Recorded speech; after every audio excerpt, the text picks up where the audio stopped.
Chers audacieux, bonjour et bienvenue dans cette émission spéciale où nous allons vous présenter un couple d'entrepreneurs. Nous parlons de la marque Ejija. Je suis donc avec monsieur et madame Odoudou. Vous connaissiez déjà madame Makafui à Color, mais elle est épouse Odoudou. Alors, bonjour à vous. Bonjour madame. Comment allez-vous? Bien. Super. En tout cas, c'est une joie pour moi de vous accueillir dans cette première édition de notre émission dédiée aux entrepreneurs. Aujourd'hui, je voudrais que l'on fasse un zoom sur la marque Ejija. J'avoue que personnellement, j'ai été impressionnée et satisfaite des produits Ejija. J'en ai beaucoup entendu parler. Je suis venue sur le terrain au Togo, je les ai testés.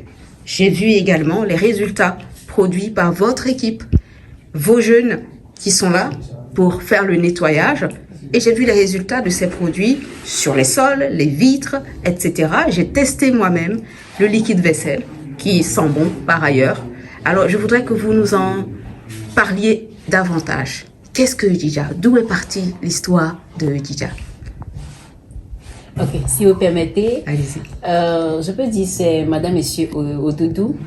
Ejija, c'est un rêve à deux. D'abord, nous étions des fonctionnaires, et mon mari et moi.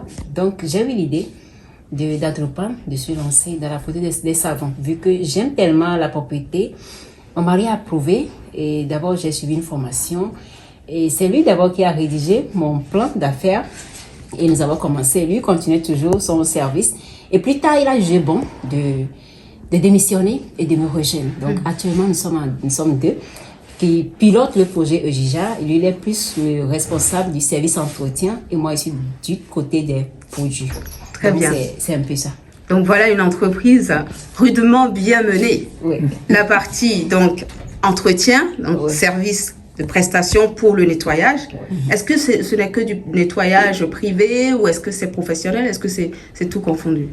Bon, en fait, nous faisons un peu de tout. D'accord. Nous sommes dans le nettoyage industriel. Nous faisons un peu de tout. D'accord. Euh, Très bien. Nous intervenons dans les ménages, dans les bâtiments nouvellement construits, dans les anciens bâtiments, tout ce qu'on nous confie comme pour l'entretien, nous le faisons. D'accord. Euh, Très bien. Alors je vois là les produits Ejija justement. Est-ce que vous pouvez nous les présenter un petit peu? Oui, bon, en fait, ça c'est un détergent carreau qui enlève les taches sur les carreaux, peau de WC, lavabo, baignoire.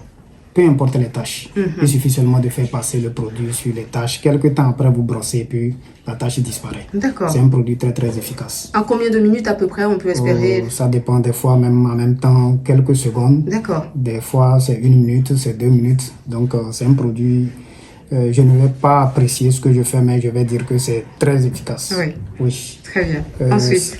Ça, c'est un désodorisant pour éradiquer les odeurs qui proviennent des siphons de sol, pour de WC, lavabo. Il y a une eau stagnante quelque part qui dégage d'odeur, vous versez dedans. Il y a le urinoir, l'odeur vous dérange, vous versez dedans.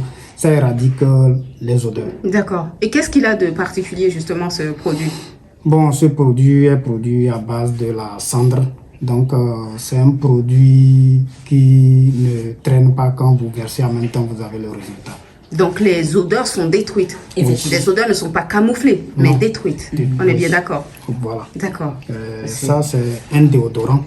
Donc, un déodorant de chambre, de bureau, de douche, de WC, de voiture. La différence entre le déodorant et le désodorisant, c'est que le déodorant camoufle l'odeur. D'accord.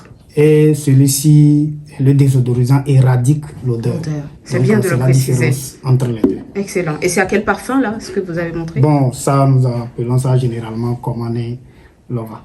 Comme un nez? Lova. Lova. Oh là là. Et il y a C'est prometteur. Il y a une explication pour ça. Nous disons généralement, c'est un déodorant qui unit les couples. Oh, intéressant. Bon, ben, messieurs, dames, vous avez compris. Hein?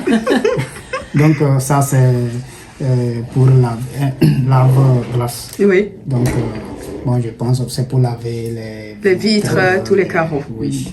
Très bien. Ça, c'est un savon désinfectant.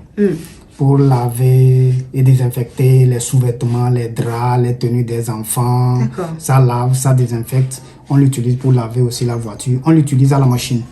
Je vois. Donc, c'est vraiment la lessive là. Donc, c'est un produit, au fait, vous serez satisfait à 100% lorsque vous l'utilisez. Excellent. Ça ne décolore pas. Même quand vous l'utilisez pour les pagnes, ça ne décolore pas. C'est bien de le préciser. Oui. Bon, c'est ça. Nous produisons également les savons noirs. Oui.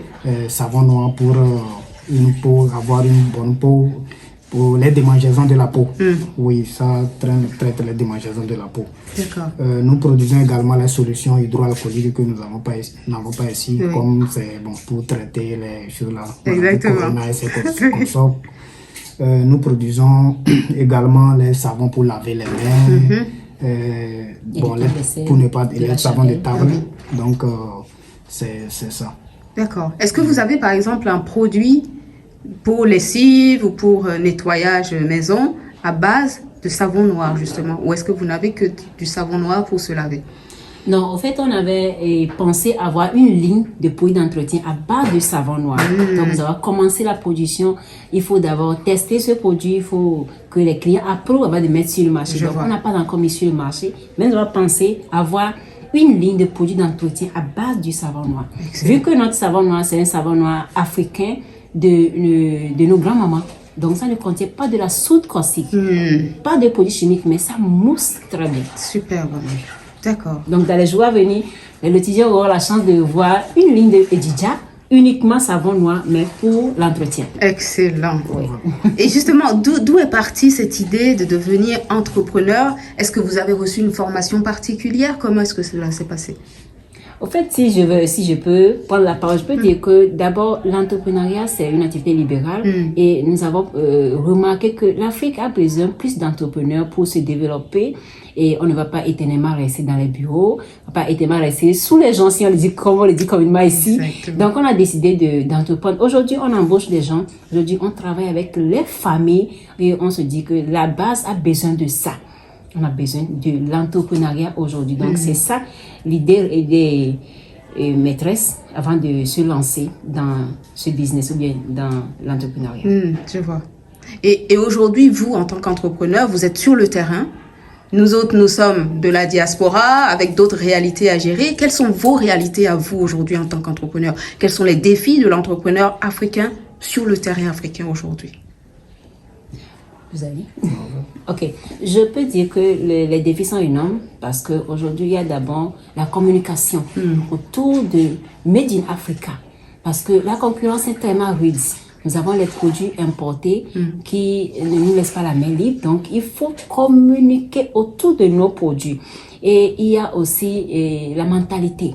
Nous avons une mentalité aujourd'hui qui n'accepte pas facilement les produits africains. Parce que c'est une mentalité qui est habituée avec les produits importés.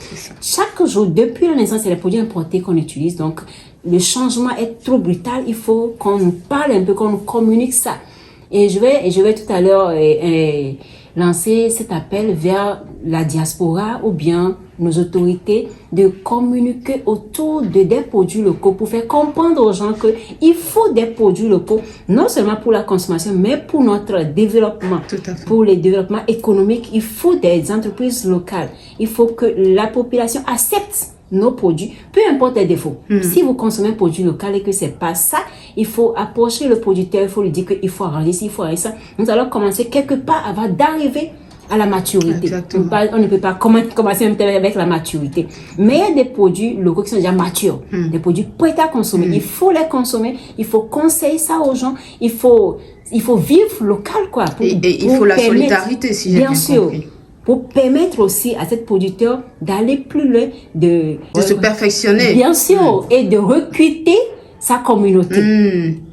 Donc, c'est un point très important que vous soulevez là, parce qu'il est vrai que le reproche qui est souvent fait aux produits africains, c'est on soupçonne toujours que ce ne soit pas parfait, on soupçonne toujours qu'il y ait des risques de ceci et de cela. Donc, de façon même inconsciente, l'Africain a tendance à aller consommer étranger plutôt que local. Et ça, c'est un vrai fléau. Et vous pensez là qu'il faut une sensibilisation pour éveiller les consciences? Il faut une sensibilisation vraiment pour éveiller les consciences parce que aujourd'hui, il y a les projets Money. Le projet vient de naître, mais rapidement, le projet disparaît parce qu'il n'y a pas eu de personnes qui ont apprécié ce produit. S'il y a des personnes qui ont apprécié, des personnes qui ont donné une seconde chance à ce produit, je pense que le producteur, bien, l'entrepreneur va s'améliorer. Donc, c'est bien de nous critiquer parce que les critiques vont nous amener loin. Mais consommez d'abord le produit. Essayez de nous montrer que vous appréciez le produit. Mais il faut arranger ci, il faut arranger ça. Ça ne sert à rien de faire la propagande des produits importés aux côtés des produits locaux. Parce qu'aujourd'hui, des fois, ça fait mal de citer inutilement les marques étrangères. Or, vous avez les marques locales à proximité. Vous pouvez toutefois faire une propagande, comme le fait Belefa, une publicité d'un produit local. Ça va inciter le promoteur à s'améliorer, à donner plus de la valeur à son produit. Tout à fait. C'est vraiment pertinent et on prend conscience au fur et à mesure qu'il y a un vrai travail de fond à faire sur ce volet-là. Aujourd'hui, quand vous allez un peu partout en Occident, tous les pays crient le consommer local. On parle souvent du Made in France, et ça a sa valeur, ça a son poids. Chez les Allemands, c'est pareil. Mais on a vraiment cette impression que les Africains n'ont pas encore compris l'importance capitale, sinon même vitale, de consommer local, de consommer chez soi. Parce que c'est ce qui développe l'économie. Et nous avons un vrai travail à faire. Certes, les produits, comme vous l'avez si bien souligné, ne seront pas forcément parfaits dès la première fois. Mais c'est en apportant aussi ces critiques constructives qu'ensemble, nous émergeons. Mais il faut passer par là. Les Chinois, on l'a vu il y a quelques années en arrière, tout le monde se moquait des Chinois, tout le monde se moquait des produits chinois. Et aujourd'hui, à force de copier, ils sont devenus les leaders dans tant de domaines. On l'a vu aussi lors de la pandémie du coronavirus, combien les Chinois étaient importants. Enfin, ils le sont toujours d'ailleurs. Donc, je pense vraiment que les Africains peuvent faire de même. C'est un point très important.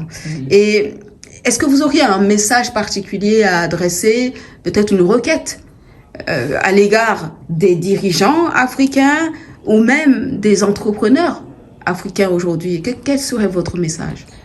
Aux entrepreneurs africains, je dirais la solidarité d'abord. Aux entrepreneurs africains, soyons solidaires. Essayez d'abord de consommer nos produits, de faire des reproches constructifs, des reproches qui peuvent aider l'autre à avancer. Et à nos dirigeants, je dirais, il nous faut encore plus de la communication. Les produits locaux, c'est pas juste sur les papiers. Les produits locaux, c'est dans la pratique. Nos produits ne sont pas disponibles. Aujourd'hui, quand vous rentrez dans n'importe quelle boutique, vous allez trouver les produits importés, mais aucun produit local. Donc, le consommateur a peut-être envie de consommer ce produit, mais le produit n'est pas disponible. De nous encourager à avoir cette disponibilité de nos produits dans les rayons des supermarchés. Des fois, c'est un peu dommage d'approcher les supermarchés et vous êtes refoulé parce que c'est un produit local et que la personne n'en veut pas du tout. Or, c'est des dépôts-ventes. Je ne sais pas si nos dirigeants vont avoir des tests qui vont réglementer ça, mais il faut que ça se fasse et que les produits locaux doivent avoir leur place dans les rayons des boutiques étrangères et des boutiques étrangères. Des boutiques étrangères, si vous permettez. Ou bien, il faut une communication. Nous avons des radios, des médias publics. Il faut qu'on donne la chance de parler de nos produits, même si c'est à des coûts, des taux forfaitaires. Nous sommes prêts, on va quand même essayer. Nous ne demandons pas que gratuit. Non, il faut au moins fixer des taux forfaitaires pour permettre aux jeunes entrepreneurs d'être visibles, de montrer à son consommateur qu'il est là, qu'il dispose d'un produit qui peut arranger ce consommateur. Donc, c'est un peu ça. Et nous savons que l'entrepreneuriat est compliqué, c'est difficile. Donc, nous avons besoin de nos dirigeants à nos côtés. Nous sommes les nouveaux-nés.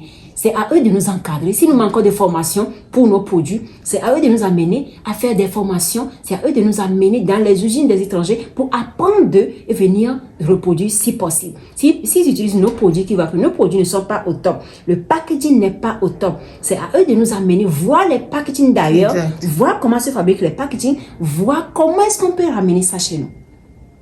Tout à fait. C'est très intéressant, c'est très important ce que vous soulignez là, parce que tout le monde au final doit contribuer à ce développement-là. Effectivement. Il ne s'agit pas simplement de faire l'état des lieux négatifs des choses, mais il faut y apporter encore les solutions.